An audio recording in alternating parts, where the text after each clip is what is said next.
গ্রামের নামটা কি? এটা তো দর্জিবাড়ি প্রথম কথা। হ্যাঁ, আপনার নাম? আমার নাম বিলাল হোসেন। বিলাল হোসেন। আপনার গ্রাম বাড়ি কোন জায়গায়? আমার বাড়ি 4 নম্বরে পড়ছে, গড়পয়ারি 4 নম্বর। গড়পয়ারি। তো এইখানের যে ঘটনাটা ঘটছে, হাতুড়িতে পিটে যে তাকে রক্তাক্ত অবস্থায় হত্যার উদ্দেশ্যে ফালায় রাখছিলেন, তো শুনছেন আপনারা? হ্যাঁ, শুনছি। শুনছেন। এই যে আপনাদের গ্রাম থেকে অন্য গ্রামের লোকজন এসে এই যে কাজটা করলো, এটা কি ঠিক করলো? না না, এটা জঘন্য, তো খারাপ হয়েছে। এই ধরনের ঘটনা যদি বিচার না হয় তাহলে তো বিচার না হলে তো আর এই দেশ রইল না, দেশও রইল না, মানবতা রইল না। ধন্যবাদ যে মানবতা রইল, মানবতার স্বার্থে এটা বিচার হওয়ার প্রয়োজনীয়তা আছে। আর এটার বিচার আমরা এটাই চাই, যারা যারা এটাতে জড়িত আছে কেউ যাতে ছাড় না পায়, আমরা সুস্থ তদন্তের মধ্যে চূড়ান্ত বিচার চাই। আমরা দেখছি যে এটা হলো পয়ারি ইউনিয়নের ডাইলের বাজার। এই ডাইলের বাজার নামক স্থানে এই আনারুল মুন্সি নাহিদের অটো রিক্সাটা এখানে দাম দর করে ফুরিয়ে নেই 600 টাকায়। সে বিয়ের কার্ড বিতরণ করবে বলে আমরা মাকসুদ সাহেবের যে কাছ থেকে আমরা একটু শুনতে চাই। এই যে স্থানটি আছে, এই স্থানে নাহিদকে ফেলে রেখেছিল। এটা একটা পুকুর পাড় এবং এটা খুব নির্জন স্থান। আমরা আপনাদেরকে ঘুরিয়ে দেখাচ্ছি। এখানে সন্ধ্যার পরে কোনো মানুষ আসে না, এমন নির্জন স্থানে ভাড়া দেওয়ার কথা বলে আনারুল মুন্সি এবং এখানে নিয়ে আসেন।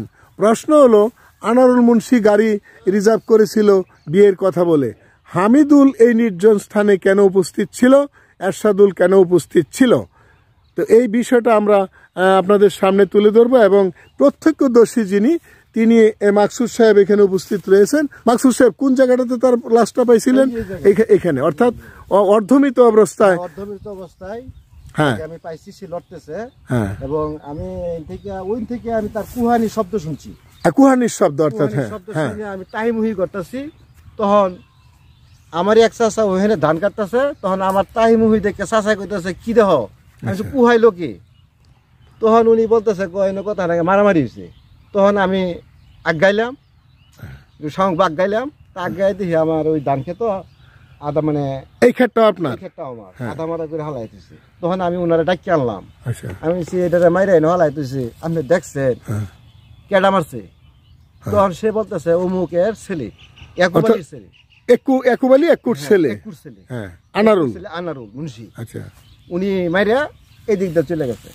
অর্থাৎ মারামারি এসে মানে আরো তো আরো কে দু একজন উপস্থিত ছিল, যে ওই দিকটা আইসে এটা এসে দেখছে।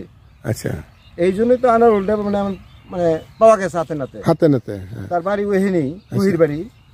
পরবর্তী সময় আমি কইলাম আর কেডা আছি, তখন কইতেছে কই ফিশারিত বই আছেন সেলিম।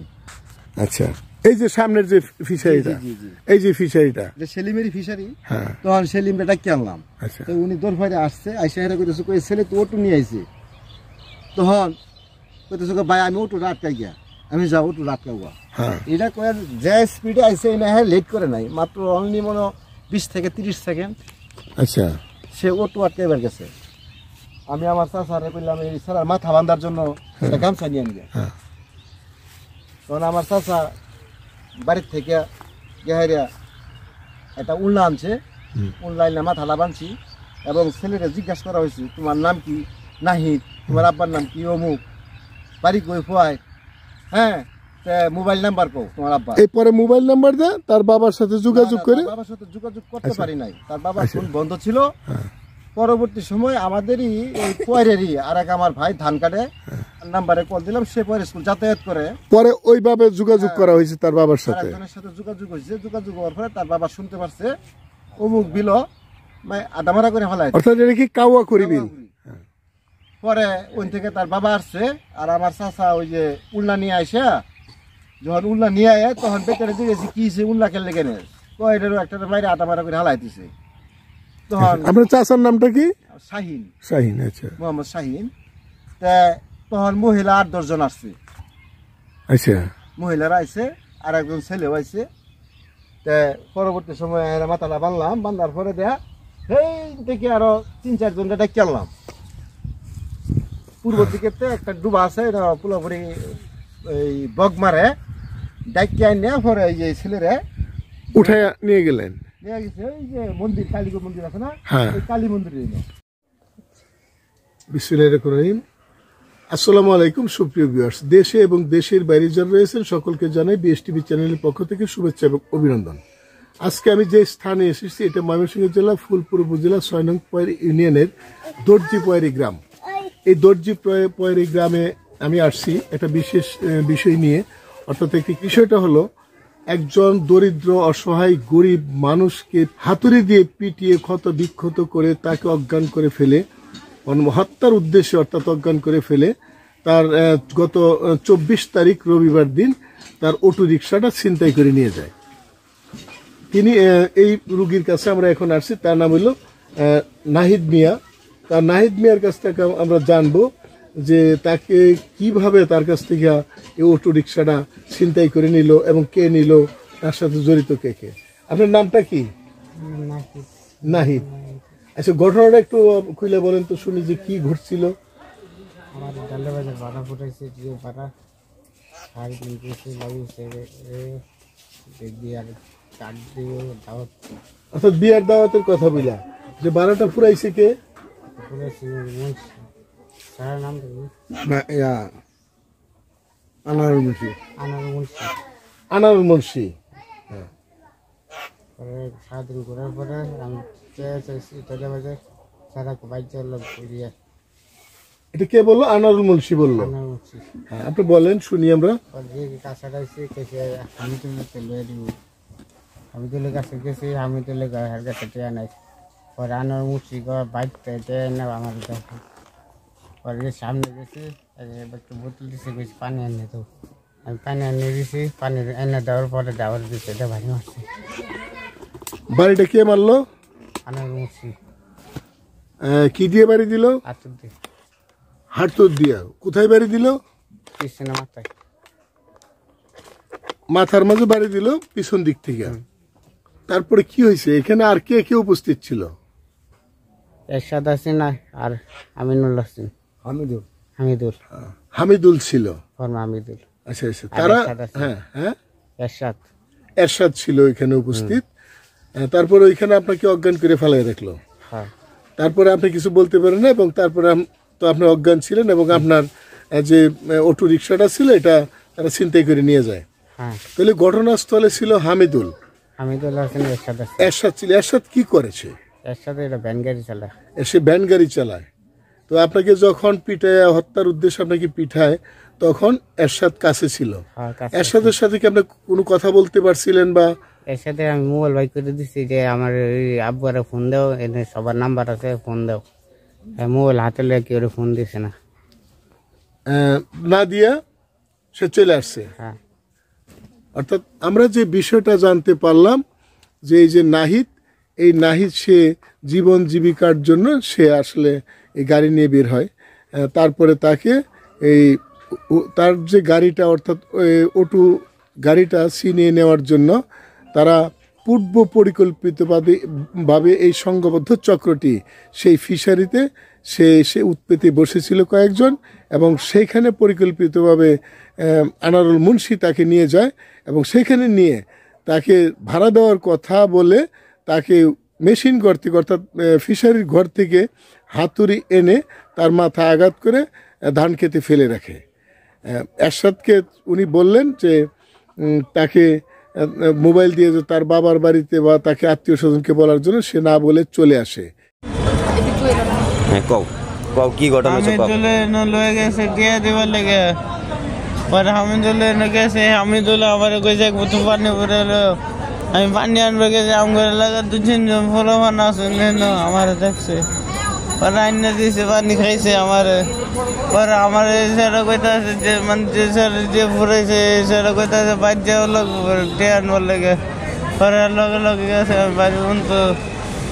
পরে অন্য সময় হাত লয়ে আসছি। আচ্ছা, পরে তোমার যখন মারছে তখন কেটা কেটা দেখছিন? ওই যে ভ্যান গাড়িওয়ালা আমি তুমি দেখছে। কোন ভ্যান গাড়িওয়ালা? ওই যে কইলাম তো নামটা ভুলে গেছে। এরশাদ। হ্যাঁ, এরশাদ। আমরা যেহেতু সবাত মাল লয়ে গেছেন ভ্যান গাড়িওয়ালা। এরশাদ। আচ্ছা, আর কেটা দেখছে? আর আমি দল দেখছে। আচ্ছা, আর কেটা দেখছে? তোমার মারতে সময় কেটা কেটা দেখছে? হ্যাঁ, কয়জনে মারছে তোমারে? আমার ইট করতে আগে স্যার হয়। আচ্ছা এই স্যার ইট করতে পর আমার মাথা কেটে পানি দিয়েছে, আমি করতে পারি না। আচ্ছা মাথায় বাড়ি দেওয়ার লগে লগে পড়ে গেছি। আচ্ছা পরে কও। পরে আমি মোবাইল বাইক করে আমি একসাথে মোবাইলে ফোন দিয়েছি, যে আব্বারে ফোন দেও, খলিল মোবাইলে ফোন দেও, এরা পরে ফোন দিয়েছে তুমি করে। আচ্ছা তোমার আগে মানে ফোন দিয়েছে, পরে খলিলে ফোন, পরে তুমি আনে পথে তোমার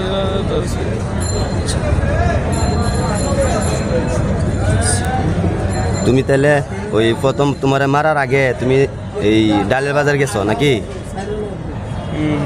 আচ্ছা এই যে তারা একটা মানুষকে পিটিয়ে হত্যার উদ্দেশ্যে পিটাইলো না বলে চলে আসাটা, এটা ছিল তাদের উদ্দেশ্য প্রণোদিত। আমরা যে বিষয়টা আপনাদের সামনে তুলে ধরতে যাচ্ছি, যে মানুষ কত অসহায় হইতে পারে, কত গরিব হইতে পারে, আর তার উপরে কত বর্বরোচিত হামলা হয়, এই বিষয়টা আমরা আজকে আমাদের এই এপিসোডে তুলে ধরার চেষ্টা করব। এবং আমরা দেখাবো এখানে যে রমজান আলীর যে পুত্র, অর্থাৎ পালিত পুত্র নাহিদ মিয়া, তার এখানে চিত্রটা আমরা তুলে ধরলাম। আমরা ক্ষত বিক্ষতটা দেখাতে পাচ্ছি না, বিশেষ কারণে, নিয়ম নীতির কারণে। আমরা তার কত গরিব যে সেই বিষয়টা তুলে ধরবো, তার বাড়িটা একটু দেখানোর চেষ্টা করব। আমরা নাহিদ এবং রমজান আলী যে কত অসহায়, সেই বিষয়টা আমরা তুলে ধরছি আপনাদের সামনে। আপনারা আমাদের সঙ্গে থাকুন। আমরা দেখাচ্ছি যে বর্তমান সময়ে অত্যাধুনিক সভ্যতার যুগে মানুষ যে ধাড়ি চাটির বেড়ার ভিতরে থাকে, এই বিষয়টা তুলে ধরছি। আর এমন একটি ব্যক্তির, অর্থাৎ দিন আনলে অটো চালাইলে খেতে পারে, আর তারা যদি ইনকাম না করে তাহলে খেতে পারে না। এই বাড়িটা পিছনে তার বাবা যে থাকে, এই ঘরটাও আমরা তুলে ধরবো। আপনারা আমাদের সঙ্গে থাকবেন, এ আশা এবং প্রত্যাশা রাখি। তা আমরা এই যে নাহিদের ঘর দেখাচ্ছি, এবং দুইজন ব্যক্তিকে যে আপনারা দেখতে পাচ্ছেন, একজন হলো নাহিদের মা। আপনার নাহিদের মা না? আচ্ছা আচ্ছা। তো আপনার এই ছেলেকে পিঠে তারা আহত করছে, সিএনজিটা নিয়ে যায়। তো এই যে দেখলেন, তিনি বললেন নাহিদের মা। আপনার নামটা কি? আমার নাম নার্গিস। নার্গিস, নার্গিস বেগম, রমজানের স্ত্রী। এবং আমরা এখানে যাচ্ছি, এটা হলো নাহিদের স্ত্রী। আপনার নামটা কি? মনিরা খাতুন। এই যে মা এবং নাহিদের স্ত্রীকে আপনারা দেখলেন, এবং তার ঘরটা আমরা দেখাচ্ছি যে সে কত অসহায়। এবং এই ভাঙ্গা ঘরের ভিতরে এই যে দেখেন ধাড়ি চাটির বেড়া। আমাদের এই দেশে এই অত্যাধুনিক সভ্যতার যুগে যে চালটা দেখাচ্ছি এই ঘরে, আমরা একটু সামনের দিকে নিয়ে যাচ্ছি, যদিও একটু কাঁপন সৃষ্টি হচ্ছে আমাদের। এই যে দেখেন এখানে একটি চালার ঘর রয়েছে, কিন্তু সেটা কিসের চালাঘর? আপনারা দেখতে পাচ্ছেন যে জিও টেক্সটাইল, অর্থাৎ কম্বল দিয়ে তারা এখানে থাকে। এই কম্বলের ঘর আপনারা দেখতে পাচ্ছেন। এই পাশে দেখেন ঘর রয়েছে, তার কোনো বেড়াখোড়া নাই। আমরা এই পাশে আপনাদেরকে ঘুরিয়ে দেখাচ্ছি। এটা নাহিদের বাবা রমজান আলীর ঘর। পাচ্ছেন যে এই যে নাহিদের নানা সুন্দর আলী এবং মা নার্গিস বেগম এবং তার স্ত্রী, তারা রয়েছে, অন্যান্যরা রয়েছে। আপনার এই পাশে আমরা দেখাচ্ছি যেই ঘরটাতে নাহিদ থাকেন, অর্থাৎ বড় লোকের যেমন স্তর আছে, উচ্চ পর্যায়ের ধনী মানুষ, মধ্য এবং নিম্নমানের। এখন আপনারা যারা আমাদের এই বিএসটিভি চ্যানেলে আছেন, তাদের কাছে অনুরোধ করব যে এটা কোন ধরনের, গরিবের কত নাম্বার স্তর হলে এই ধরনের ঘরের ভিতরে তারা বসতি স্থাপন করে থাকে। আমরা একটু খোলেন তো দেখি দরজাটা, যে অর্থাৎ চাটিধারীর যে দরজা, একটু লাগান, একটু পুরাটা ভিতরে। হ্যাঁ, এই যে দেখেন এরকম দরজাতে মানুষ বসবাস করে। এই বাংলাদেশের যে আমাদের যে মানুষের যে উন্নয়ন চিত্রটা, এই চিত্রটা তুলে ধরলাম। হ্যাঁ, একটু খুলেন দেখি, আমরা একটু খুলেন। এই যে আমরা প্রবেশ করতেছি যেই ঘরে এই যে আহত অবস্থায় এই নাহিদ আছে, এই ঘরটাতে আমরা আপনাদেরকে নিয়ে যাচ্ছি। আপনারা দেখেন যে তাকে যে পিটিয়ে যে আহত করা হয়েছে, এই নাহিদ রয়েছে। অর্থাৎ তারা দিন আনলে মা, স্ত্রী, সন্তান, বাবা, ভাই বোন খেতে পারে, নচেত খেতে পারে না। তো এই অটো ছিনতাইকারী সংঘবদ্ধ এই দলের একটি পরিকল্পনা যে তাকে মাথায় পিটিয়ে হত্যা করা, হত্যা করে ধান খেতে লাশ ফেলে রাখা, শিয়াল কুকুরে খেয়ে ফেলবে, এই ছিল উদ্দেশ্য। এবং পরবর্তীতে এই ব্যাপারটা কোনো বিচার হবে না, এই সংঘবদ্ধ চোরেরা বেঁচে থাকবে। তারপরে আমরা যে বিষয়টা, বাকি বিষয়টা আমরা পরবর্তী কন্টেন্টে তুলে ধরবো। সেই আশা এবং প্রত্যাশায় কি আপনারা আমাদের সঙ্গে থাকবেন। আমরা ঘটনাস্থলে যাব, ঘটনাস্থল তুলে ধরবো এবং আর বাকি অনুসন্ধানী সংবাদে যে সকল তথ্যবিত্ত প্রয়োজন সেইগুলো আমরা তুলে ধরার চেষ্টা করব। ধন্যবাদ সকলকে।